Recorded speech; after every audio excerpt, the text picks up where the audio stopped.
నూలులో శతాబ్దాల గౌరవం, పట్టు పరంపరకు ప్రతీక, సంప్రదాయానికి శాశ్వత చిరునామా సఖీ.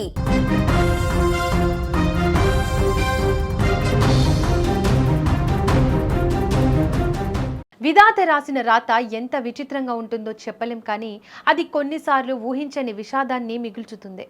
ఆనందంగా ఉన్న ఒక కుటుంబాన్ని చూసి ఆ విధికి కన్ను కుట్టినట్లుంది.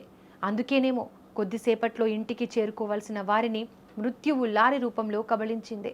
చిత్తూరు జిల్లా వీకోట మండలంలో జరిగిన ఈ హృదయ విదారక ఘటన స్థానికులను కన్నీరు మున్నీరు చేస్తోంది.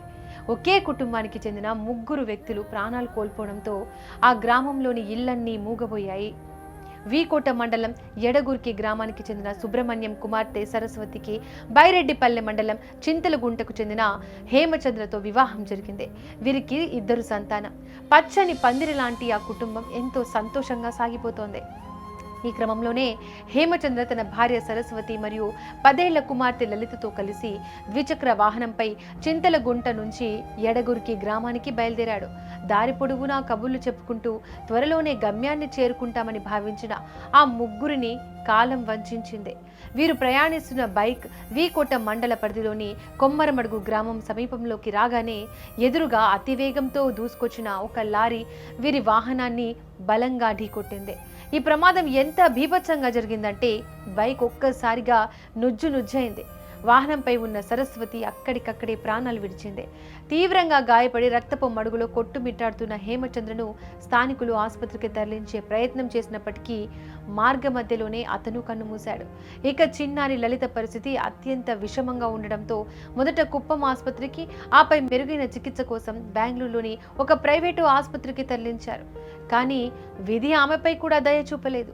అక్కడి నుంచి తిరుపతికి తరలిసిన సమయంలో చిన్నారి లలిత కూడా మరణించింది.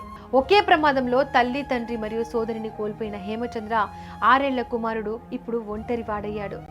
ఆ చిన్నారికి అసలు ఏం జరుగుతుందో కూడా తెలియని పరిస్థితి.